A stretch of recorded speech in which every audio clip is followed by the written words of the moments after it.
నమస్తే. Welcome to VS talks. Dear friends, ఈరోజు గోవింద స్వామి అనే స్వామి గురించి మాట్లాడుకుందాం. జాతకాల పేరుతో ప్రజల్ని ఎలా మభ్యపెడుతున్నాడు, ఎలా మోసపుచ్చుతున్నాడు, ఎలా తన పబ్బం గడుపుకుంటున్నాడు అనే దాని గురించి మనం మాట్లాడుకుందాం. జ్యోతిష శాస్త్రం అనేది ఒక ఖగోళ శాస్త్రం. ఈ విశాల విశ్వంలో ఎన్ని పాలపుంతలు, ఎన్ని గెలాక్సీలు ఉన్నాయి, ఎన్ని గ్రహాలు ఉన్నాయి, వీటన్నిటినీ సనాతన మానవుడు స్టడీ చేశాడు, కష్టపడ్డాడు. వాటికి ఈ భూమి మీద జరుగుతున్న పరిణామాలకి, ఈ భూమి తిరుగుతున్న దానికి, పరిభ్రమణకు, సూర్య పరిభ్రమణాలకి ఏమైనా లింక్ ఉందా అని చెప్పేసి ప్రతి గ్రహాన్ని తన అంచనా వేసడం మొదలుపెట్టాడు. ఎంత దూరం ఉన్నది కూడా ఇక్కడ ఎలాంటి టెక్నికల్ సపోర్ట్ లేని కాలంలోనూ గ్రహాలు ఎట్లా వస్తున్నాయి, అసలు గ్రహణాలు ఎట్లా వస్తున్నాయి, అమావాస్య ఎందుకు వస్తుంది, వర్షాలు పలానా టైంలోనే ఎందుకు వస్తున్నాయి, పలానా టైంలోనే పంటలు ఎందుకు ఎదుగుతున్నాయి అంటే ప్రతి దానికి విషయంలోనూ ఈ గ్రహాలు, ఈ భూమి పరిభ్రమణము, ఈ చంద్రుని చుట్టూ భూమి తిరగడం, సూర్యుని చుట్టూ భూమి తిరగడము, ఇవి చంద్రుడు భూమి చుట్టూ తిరగడం, ఇవన్నిటికీ వెనుక ఒక విశ్లేషణ చేసి ఒక శాస్త్రాన్ని డెవలప్ చేశాడు. దాన్ని జ్యోతిష్యం అని పేరు పెట్టాడు. అది భవిష్యత్తు అంటే మనకి ఏమేమి వస్తాయి, అసలు ప్రకృతిలో ఏం జరుగుతుంది, ప్రకృతి మానవునిపై ఎలాంటి ప్రభావం చూపబోతుంది, వాటిని మనము ఎలా ఎదుర్కోవాలి అని ప్రతిదీ అసలు కొన్ని వేల సంవత్సరాల క్రితమే ఒక శాస్త్రంగా డెవలప్ చేసి పెట్టాడు దాన్ని. అంతేగాని ఈ వ్యక్తిగత విజేతలు చేసి నువ్వు అప్పుడు వస్తావు, నువ్వు ఇప్పుడు వస్తావు, నీ పెళ్లి విడాకులు అవుతాయి, ఇవి కాదు. ఈ దోషాల గురించి కాదు ఆ శాస్త్రం డెవలప్ అయ్యింది. అది ఒక ఖగోళ శాస్త్రం కింద భావించాలి. అదే సనాతన ధర్మం చెప్పేది.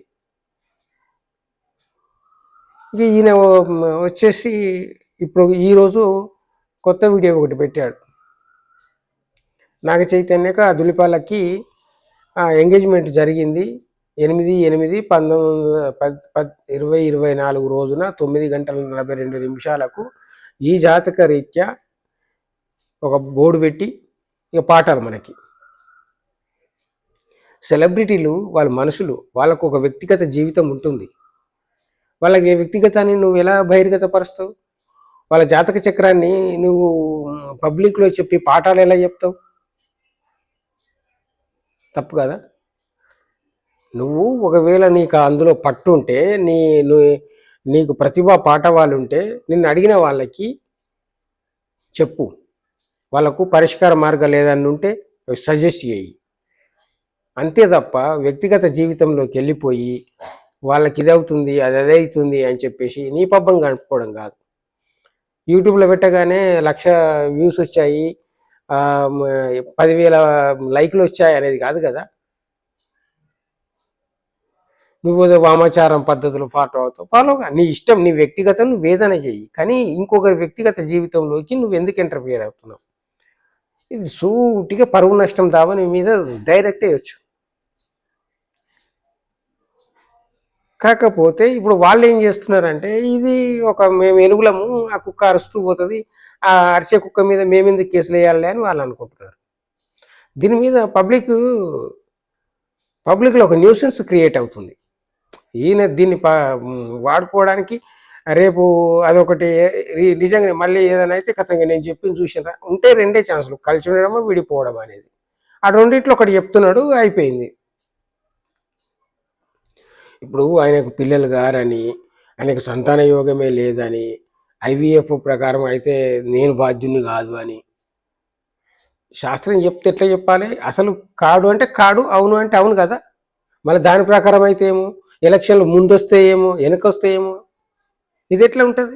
జాతకంలో ఏదైనా ఉంటే అదే ఉంటుంది కదా, అదే కావాలి. 80% ఏది జరిగినా అదే కావాలా. చెప్తారు కదా, పరీక్షిత్ మహారాజు నేను పలానా రోజు ఉంటా అని చెప్పేసి ఎన్నో ప్రయత్నాలు చేశాం, కానీ ఏది జరగాలని అదే జరిగింది కదా. అది కదా జరిగేది.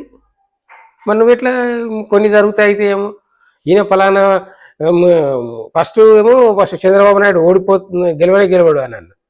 మళ్ళీ నేను చెప్పింది ఏంది, వాళ్ళు వ్యక్తిగతంగా ఉన్నారు, వాళ్ళు ముగ్గురు కలిస్తే ఏమైతే ముగ్గురు కలుస్తారా ఏం కాదు, జాతకం ప్రకారం సిబిఎన్ అవుతాడా లేదా అనేది కదా పాయింట్.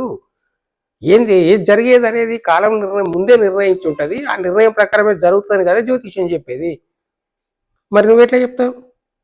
ఎవరిని మభ్యపరచడానికి? ఇది సనాతన ధర్మానికి కీడు, సనాతన ధర్మాన్ని మోసం చేయడం, సనాతన ధర్మానికి అవమానపరచడం.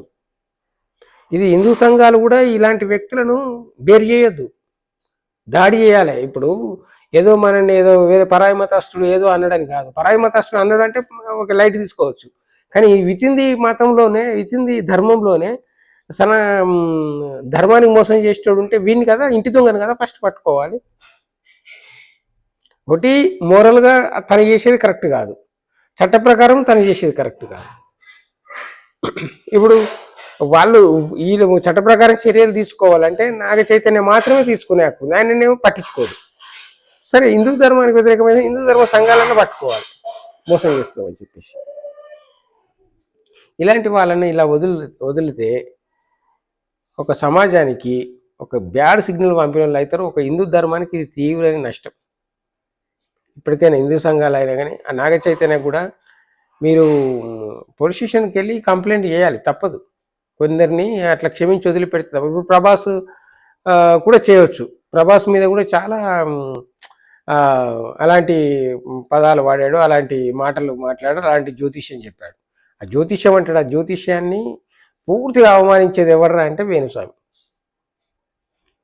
ఇప్పటికైనా కానీ నాగ చైతన్య లాంటి వాళ్ళు, ప్రభాస్ లాంటి వాళ్ళు, లేదంటే హిందూ సంఘాలు తన మీద కేసులు వేయడం జరగకుంటే, చట్ట ప్రకారం చర్యలు తీసుకోకుంటే ఇది ఇట్లాగే అచ్చూసిన ఆంబోతులాగా తిరుగుతూనే ఉంటుంది. మరి అది ఏమవుతుందో చూద్దాం. ఈ వీడియో మీకు నచ్చినట్టయితే లైక్ చేయండి, షేర్ చేయండి. మరిన్ని ఇలాంటి వీడియోల కోసం సబ్స్క్రిప్షన్ చేయడం మర్చిపోవద్దు. Thank you.